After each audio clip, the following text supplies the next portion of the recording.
tema del combustible y sobre todo qué van a hacer los transportistas tanto selectivos como colectivos. Ayer hubo una reunión en la Autoridad de Tránsito y Transporte Terrestre. ¿Y a qué se llegó? Don Víctor Ramos, bienvenido como siempre. Muy buenos días, gracias Fernando y a Next TV por brindarnos la oportunidad nuevamente de estar en su medio. Bueno, en realidad lo que se dio ayer fue una reunión bastante superficial porque sí, inclusive hizo falta una de las organizaciones del país en materia de transporte, que es la Cámara Nacional de Transporte. Ayer solo participó lo que fue el Consejo Nacional de Transportistas del Interior. Sin embargo, nos llamó muy poderosamente la atención en que las demandas que se estaban haciendo no llenan la expectativa o quizás ese vacío que siente el pueblo panameño, que está afectado en este momento con el tema del alza del combustible, porque claro, aquí nosotros no podemos ser egoístas. Yo como dirigente que siempre he buscado la forma de que haya mayor distribución de riqueza o que las cosas sean correctas, siento y creo que nosotros no podemos ser egoístas con el resto del país, con el resto de los ciudadanos que también están sufriendo este embate y que nosotros no podemos solo mirar hacia un sector y olvidarnos del resto. Aquí esto es cada vez peor y yo creo que la mejor propuesta que se debe de hacer es una propuesta de cambios de políticas de Estado de manera transitoria, donde se pueda pues dejar de cobrarle, por ejemplo, transitoriamente los impuestos que pagan el petróleo y de esa manera minimizar los costos. Sí, pero es que ahí entra, porque no olvidemos que ese impuesto, y es lo que le explicaba hace unos días a la diputada Zulay Rodríguez, con ese impuesto se paga el subsidio del tanque de gas. Es decir, ¿cómo reemplazas eso? Que son, pues, y obviamente entre más cuesta el gas, más pagas el subsidio. Tienes toda la razón en ese aspecto, pero aquí hay otros tipos de impuestos que no se están cobrando en el país. Como por ejemplo el impuesto de las plataformas tecnológicas que se llevan millones de dólares y aquí no se les cobra. Entonces, ¿cómo podemos nosotros solventar una situación que tenemos en crisis con una situación que está desmedida de parte del propio Estado que no hace lo que debe hacer, que es cobrarle los impuestos que los que verdaderamente están lucrando? Porque los restauranteros ayer pidieron una baja en el impuesto de combustible para... Claro, es que mira, es esencial, Fernando, ¿por qué es esencial? Y eso es importante que el pueblo panameño lo sepa. Quizás nos hacemos la pregunta, ¿cómo vamos a avanzar? Ah, claro que tenemos que avanzar, pero esto es un medio de sacrificio transitorio, no es un tema que se va a dar de manera prolongada, a largo plazo, como una ley que va a quedar permanente. Esto simplemente es una acción que otros países están tomando y que ha dado resultados. Porque en otros países, por ejemplo, no se subsidia el tanque de gas y el impuesto es variable al precio. Sí. Es decir, aquí recuerda que el impuesto es fijo, no importa cuánto cuesta el precio, el impuesto es el mismo. Y yo creo que hablar de gas versus combustible es mezclar peras con manzanas, porque el gas tiene una ley en específica, y el impuesto que se le cobra al que expide el combustible y el que recibe el combustible paga por un impuesto adicional. Es decir, se le cobra cuando introduce el producto y muchas veces se juega con la especulación. No nos llamemos engaño. Aquí tenemos reservas de tanques que tienen combustible para 6, 7, 8 meses. No, la reserva estratégica mínima son 10 días. Pero normalmente hay algunas reservas que están en Bahía Las Minas, que sí están de manera permanente. Tú puedes decir, o podemos decir eso en el área del Pacífico, que son los que están aquí en el área del canal, que sí es cierto son limitados, pero en el área de Bahía Las Minas constantemente ahí hay entrada de combustible ya refinado. Y es más, nosotros deberemos pensar como país en reactivar Bahía Las Minas y empezar a nosotros mismos a refinar nuestro combustible porque tenemos la infraestructura. El hecho de que se haya cerrado en el 99, a finales del 99, no quiere decir que nosotros como país libres y soberanos con políticas propias podamos desarrollar proyectos como eso, que generaría inclusive hasta empleos para ayudar a que la economía salga adelante y no quedarnos expensos a que tenemos que comprarle el precio o el petróleo a precios internacionales cuando nosotros mismos podemos aquí como país refinar el producto, porque aquí hay gente preparada, químicos preparados para hacer este tipo de ensayos o de producción en este caso. Bueno, la cosa es que hay que buscarle una solución ya. Sí, ¿Y cuál es la solución que ustedes tienen? Y el gran problema es que tú presentas una cosa, ayer hubo una reunión con otro grupo, es decir, como que precisamente no tienen un discurso unificado. Precisamente. Y para eso se creó la Canatra. Sí, pero lamentablemente, bueno, como todos sabemos, aquí hay muchos que están nombrados en el gobierno y eso sería un doble discurso. Sentarse en una mesa, hablar por un sector cuando representas al gobierno de cierta manera. Entonces, También tenemos que ser responsables en este aspecto cuando asumimos estas responsabilidades, porque si no podemos cumplir con la membresía, entonces no nos metamos en camisa de 11 varas. Y yo hago el llamado al señor presidente de que analice con lupa la situación que vive el país en materia de incremento en los precios de combustible, porque esto va a traer una explosión social y eso es lo que no se quiere. Antes estaba monitoreando las diferentes emisoras de radio y yo estoy preocupado porque estoy viendo a la gente que está señalando al transporte que solamente va a haber un recorte para nosotros y el resto qué, y es verdad, esto es un tema de país y como país tenemos que asumirlo todo en materia general. Porque ¿quién va a decir cuál es la solución para congelar el precio del transporte hacia el interior? Porque no sé si ayer se tomó la decisión de aumentarlo o de mantenerlo.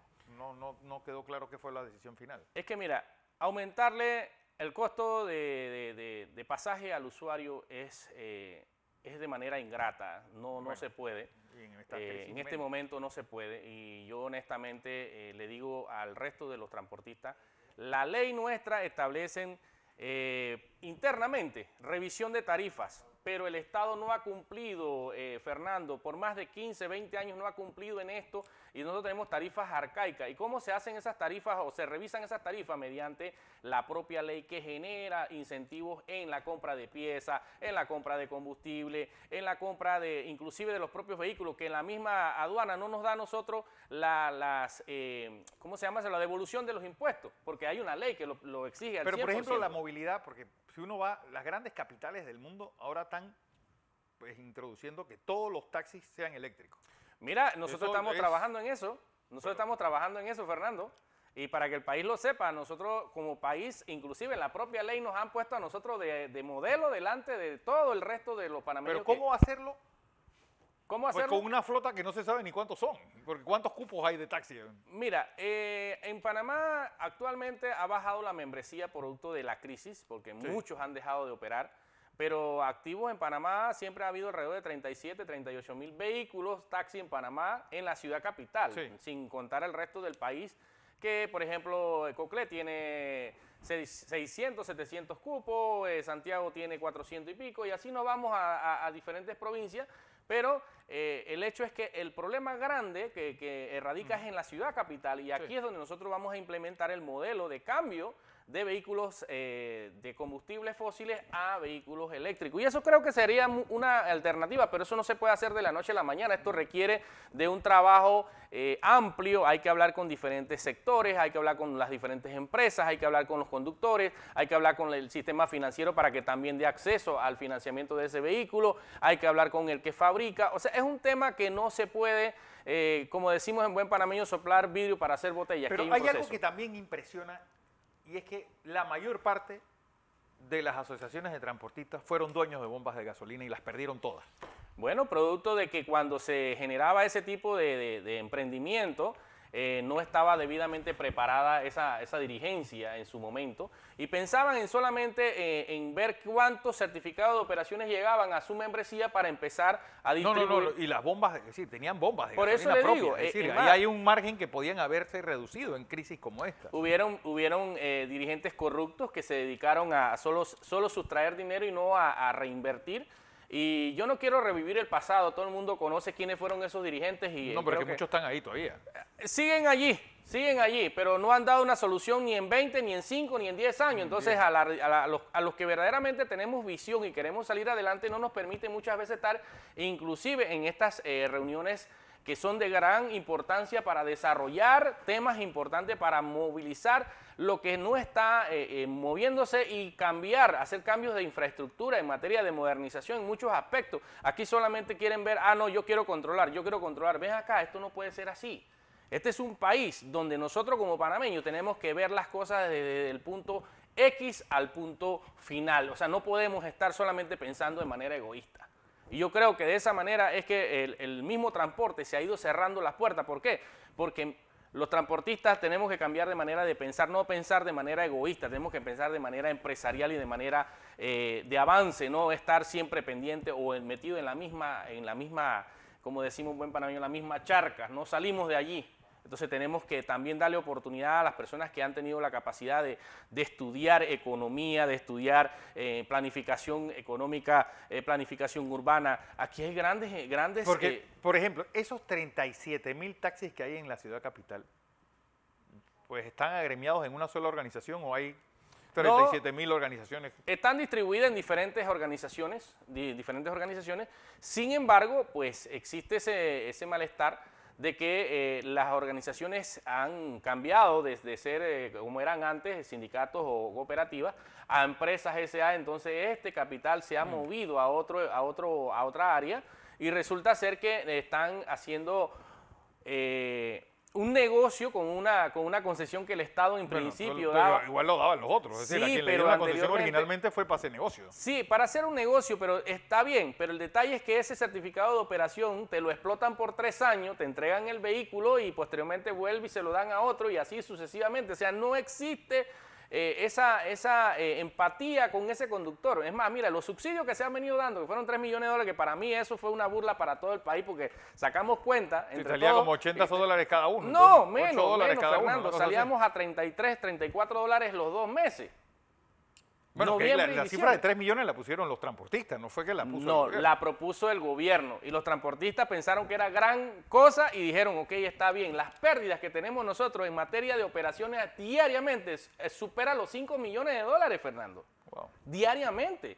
Entonces nosotros estamos operando sobre pérdida. Aquí el negocio de transporte no es un negocio que está dando como para tener una vida decorosa. Estamos sobreviviendo en una economía que está en crisis y que cada vez se nos hace más cara. Entonces resulta ser que la ley obliga a la autoridad de tránsito a verificar de que la actividad nuestra sea rentable para no golpear la economía del usuario, que es nuestro fuerte en realidad.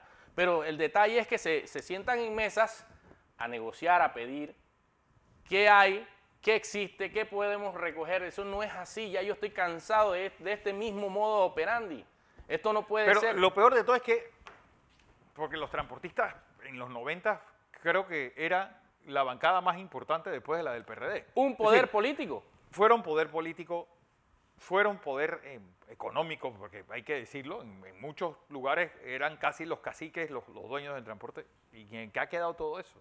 Por eso te digo, la corrupción y la mala administración llevó a que el mismo transportista hoy en día no tenga recursos suficientes para poder solventar o cambiar su flota. ¿Por qué? Porque solamente los que iniciaron ese proyecto lo iniciaron muy bien, pero lo fueron trasladando a manos que solamente pensaban en su propio beneficio y no en el resto.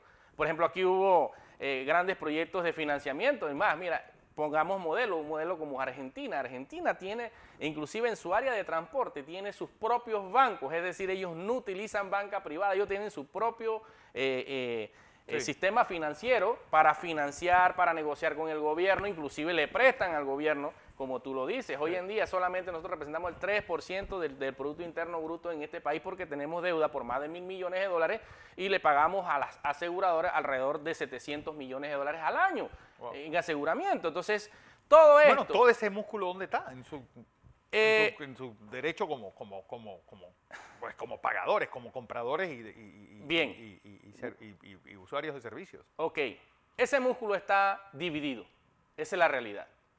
Se ha hecho todo lo posible para unificar criterios, pero ¿qué sucede? La derecha exige una cosa y la izquierda demanda otra. Y mientras no unifiquemos ese criterio, pasarán 5, 10, 15, 20 gobiernos y seguiremos en la misma situación. Bueno. Mira, Fernando, aprovechando también el espacio, yo sé que en televisión es muy costoso, tenemos que volver a retomar el proyecto 420 que busca penalizar la usura en este país porque los bancos están haciendo lo que les da la gana y todos los días le están quitando casas, bienes, vehículos y muchas veces les están embargando hasta el salario a muchas personas y eso no puede seguir pasando en este país. El 420 lo metieron a una subcomisión y el señor Roberto Ábrego, que es el que preside esa subcomisión, debe de pronunciarse porque tiene una deuda con el país. En el caso del proyecto que se está viabilizando, que ya lo discutimos al principio, como alternativa transitoria, hay que darle discusión a eso y hay que llevar a todos los sectores del país porque no podemos ser egoístas y darle solución a un minúsculo sector o a un sector en específico y olvidarnos del resto de la población. Yo le pido al pueblo panameño que todos levantemos la voz, que lo hagamos en redes sociales, que salgamos si es necesario a protestar con las luces intermitentes o si tenemos que parar una hora, aunque sea, todas las mañanas, para que el gobierno entienda de que hay que darle solución a todo el país, porque todos somos panameños. Muchas gracias. Gracias. Víctor Ramos, dirigente del transporte, y esta reunión ocurrida ayer, y qué solución buscarle a ese aumento que está teniendo el combustible, entre otras cosas, porque no hemos hablado de las piezas de carros que también, pues no solamente no hay disponibles, sino que cuando llegan con un precio mucho más alto.